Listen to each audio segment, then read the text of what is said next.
Et je représente la minoterie du Trièves. Il est situé à Clel, en Isère. C'est un petit moulin familial. On a de la farine donc de Label Rouge, on a du bio, on a la farine de meule récemment. On a toutes les gammes de farine. Un petit épeautre, aujourd'hui sur le salon, on est sur un petit épeautre intégral, exclusivement sur une fermentation sur le vin, donc avec une très longue fermentation. Donc le petit épeautre nous offre un taux de gluten très bas, et donc avec des facilités de digestion qui sont bien sûr supérieures à un pain sur blé.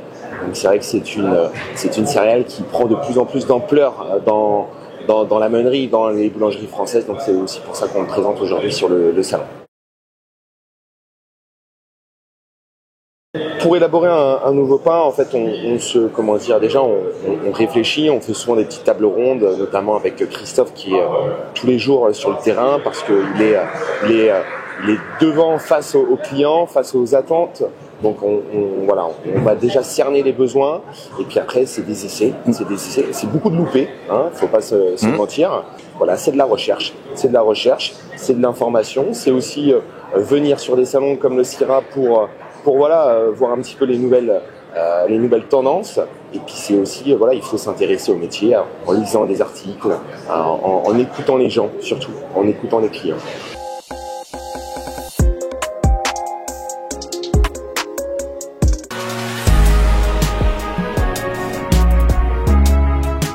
Alors Simply Bread, c'est une société qui maintenant est installée en Belgique.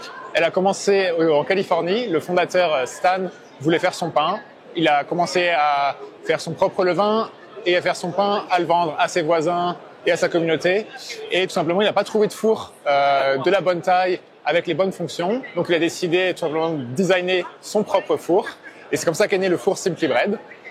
C'est un four qui est compact, qui fonctionne en 220 volts, en monophasé, donc qui peut se mettre dans n'importe quelle cuisine, dans n'importe quel restaurant. On a tout un système de vapeur, donc de buée, pour la cuisson du pain au levain. On régule la température sur chacun des niveaux grâce à des sons de température et à une modulation qui se fait au niveau de notre logiciel. C'est le four parfait pour cuire son pain, ses cookies, ses bagels, tout produit de boulangerie à la maison ou dans un petit espace. Le four Simply Bread, il est parfait pour les micro-boulangers. On a beaucoup de clients dans les micro-fournils qui font ces petites productions dans un four adapté qui cuit une douzaine, une quinzaine de pains à la fois.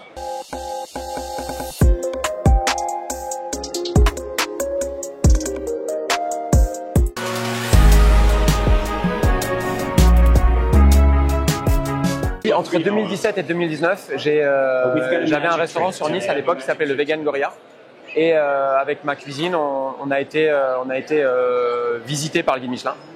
Donc on a été le premier restaurant à rentrer en tant que restaurant vegan, et donc du coup jugé comme les autres restaurants traditionnels, à rentrer au guide Michelin avec le Bib Gourmand à l'époque. Aujourd'hui, si j'avais un conseil à donner aux boulangers et aux boulangères de France, et pour avoir travaillé en boulangerie, je sais ce que c'est, on est debout de bonne heure, on se couche tard, il faut que l'offre végétale existe, c'est évident, parce que tu as toujours des végétariens et des végétaliens qui ont besoin de manger, mais il faut se simplifier la vie. Et aujourd'hui, justement, il y a des produits qui sont déjà là, comme je vous disais, qui sont prêts à l'emploi. On ouvre le packaging, on peut le réassaisonner si on a envie, on peut le faire chauffer si on a envie. Après, c'est aussi son désir personnel. Mais si on n'a pas envie de s'embêter, on met son sandwich et légumes, on met sa protéine végétale à l'intérieur, et ça fait très très bien le travail.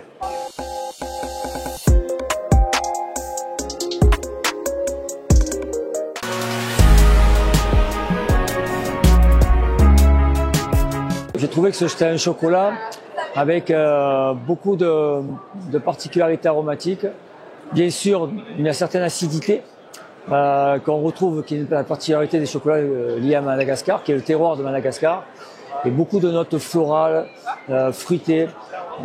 Du coup, un chocolat très intéressant pour des applications multiples. Vous pouvez nous en parler justement des applications idéalement, alors c'est un chocolat qui est intéressant dans le sens où on va pouvoir l'associer déjà à du fruit bien sûr, mais surtout à tout ce qui est fruits secs. On va pouvoir l'appliquer bien sûr à des glaces, car le ressenti gustatif en fait est tellement, on va dire, intéressant et varié que ce style de glace va pouvoir s'associer à d'autres supports en restauration, notamment à l'assiette ou en boutique à travers certains entremets glacés. Donc on a vraiment un chocolat au profil aromatique assez formidable. Ouais. Moi personnellement, je l'accompagnerai avec des noisettes, avec un côté on va dire un peu exotique, parce que c'est un petit peu ma Madeleine de Proust. J'adore associer le chocolat aux fruits exotiques et généralement arrondir le chocolat, le cacao avec de la noisette.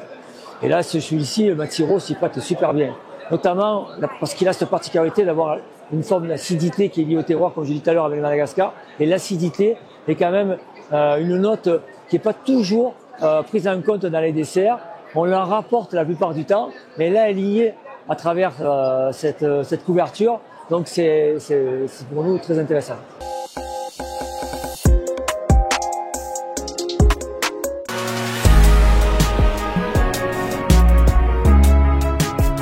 Pour le barista, c'est tout autre chose. On va présenter les 4 espressos, 4 boissons lactées et 4 boissons signature. Et on va juger sur l'expérience de goût, sur l'expérience tactile et en plus sur la présentation du barista. Pour être un bon barista, donc tout d'abord, il faut avoir des routines que vous continuez à faire et faire des exercices chaque jour.